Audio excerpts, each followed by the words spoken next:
Last year, when my son LB was in kindergarten, the class did a unit on occupations, and the kids had to go around and talk about what their parents did for a living.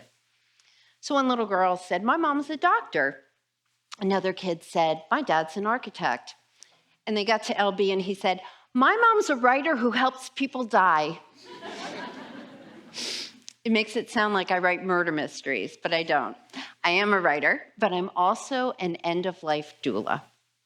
Doula is a Greek word that means woman who serves, and some of you may be familiar with birth doulas who help bring life into the world. Well, I help people leave it.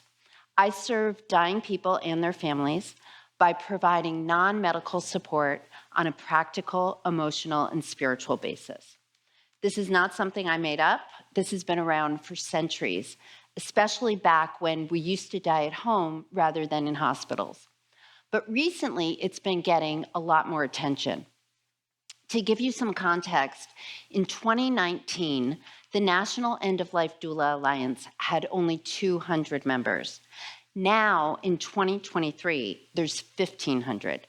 So that's a 650% rise in just 4 years, which is a good thing, seeing that the population of people over 80 worldwide is going to triple by 2050. So when I tell people what I do, I get a lot of strange looks. They'll say things like, "Yeah, I don't want to think about dying," or "I feel like if I talk about it, I'm inviting it in." But actually, my experience and that of the people I've worked with is actually the opposite. My experience is that by contemplating our mortality, it actually allows us to live so much more deeply and hopefully joyfully. Now, I didn't always have this kind of exuberance about the topic of death. And that's because my first experience with it was my mother's suicide when I was only 6 years old. There was no doula to help my father and I through that. What there was shock and trauma and grief and a lot of time spent in therapy over the years to process it. After that, I didn't want to think about death at all.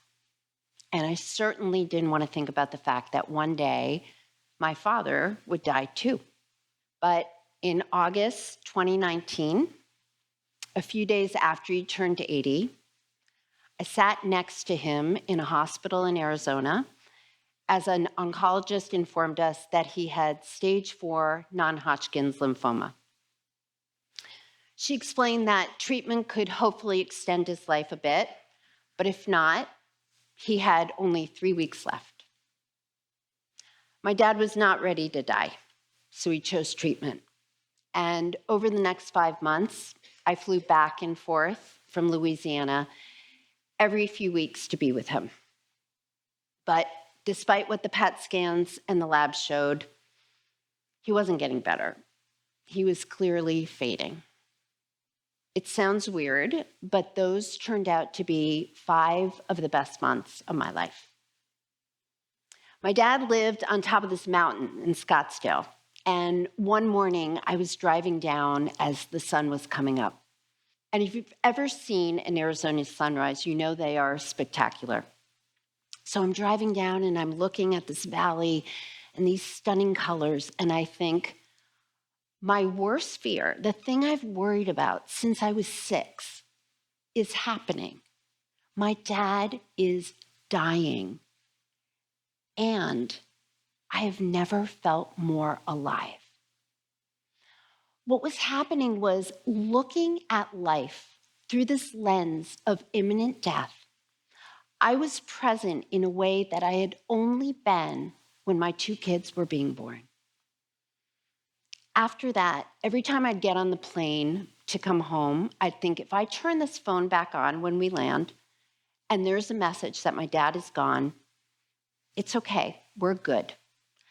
And that's because after that morning, every conversation that my father and I had spent our lives skirting around for fear of it being awkward or sad or activating was had, because it was either then or never to say everything that needed to be said and to ask for and receive every forgiveness. So we did that. And in doing so, my father and I were graced with the opportunity to complete our relationship. I know how lucky I am. I know that so many people don't get that. And I know how lucky I am that on January 10th, 2020, my sister Abby and I were sitting on either side of him holding his hands as he took his last breath. Now, the screenwriter in me just painted this picture of a beautiful death. And it was on many levels. But there was a flip side to it. And that's that my father was woefully unprepared on a practical level to die. Like so many people, he just thought he had more time. Which meant that instead of doing things like listening to him tell me one more time the story about how his high school basketball team won the 1956 Massachusetts State Championship, so I could record and preserve that for his grandchildren. Instead, my sister and I were running around trying to track down his important papers, move him into assisted living, rehome his 2 elderly dogs, and worst of all, watch as he grappled with all of his fears and guilts and regrets and unfinished business that it had just become too late for him to deal with. That was the worst part. That was heartbreaking. After that, it was my turn to sit in front of an oncologist. I had found a large lump near my groin, and I had to have it biopsied. And that next week, I had a lot of what I call 3 o'clock in the morning moments as I waited for the results. By that time, my biggest fear was leaving my children behind, like my mother had left me. So every night, I would stare at the ceiling and I would think, what am I going to do if I find out that my time here is coming to an end? And what am I going to leave behind for my kids? I was lucky.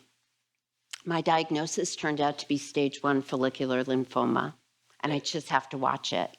But it was a huge wake-up call, and it set me on the path to becoming a doula and a grief educator and a legacy memoirist. I studied with David Kessler. He's a protege of Elizabeth Kubler-Ross. She's the one who brought us the 5 stages of grief that we know so well. And David says that how we die is how we grieve. And I've seen that in families. I've seen what it looks like when people are prepared to die, both externally and internally, and I have seen the opposite. I'm a huge fan of Ira Byock. He is a palliative care physician and the author of many books, my favorite of which is The 4 Things That Matter Most. In it, he talks about these 4 phrases that we can contemplate to bring closure to our relationships. Please forgive me, I forgive you, thank you, and I love you. The thing is, we don't have to wait until we have 3 months left to say these things to people. We can say them now. In fact, we should say them now. It's my belief that it's our fear of doing the inner work to prepare for the end that make up our 3 o'clock in the morning moments. And that fear then compounds interest in our heads and holds us back from living fully and completely. Some of my favorite people to work with are not the ones who are about to die. It's the ones who are healthy and curious and just want to do this work now. When we're not in crisis, it gives us the dignity to make decisions out of authenticity and integrity rather than panic and a ticking clock. One of the things that I do with people is I help them put together a list of everything that they want in their final days. So for instance, where do you want to die? I want to die on my best friend Kelly's porch swing in Woodstock, New York. I've talked to her about this, and she said, okay. Do you want music? I've made a death playlist. Do you want your pets in the room? I want my 2 dogs next to me, along with my kids and my husband. My husband walked by as I was putting this list together, and he said, wow, that's really detailed. And I said, you know what? It's going to be my last time to micromanage. I am taking full advantage of it. He said, fair enough. Studies have shown that our biggest fear about dying is not whether we're going to be in pain or what's going to happen to us afterwards. It's the fear of being forgotten, which is why the very last thing that I put on that list is that when people come to say their final goodbyes to me, I want there to be a basket of note cards near the door. And before they leave, I want them to stop, and I want them to write down what it is they learned from the way that I lived my life. And when I'm gone, I want that typed up and given to my children. Now, is this something that, had I been afraid to accept the fact that I'm going to die and do the work to prepare for it, that I would have come up with? Probably not. I probably would have been too busy running around trying to remember my passwords, or riddled with fear and regret about conversations I needed to have or should have had a long time ago. But instead, because I am doing this work, when the time comes, I can be present with my loved ones, like I was that morning that I looked out at the sunrise, and they can be present with me.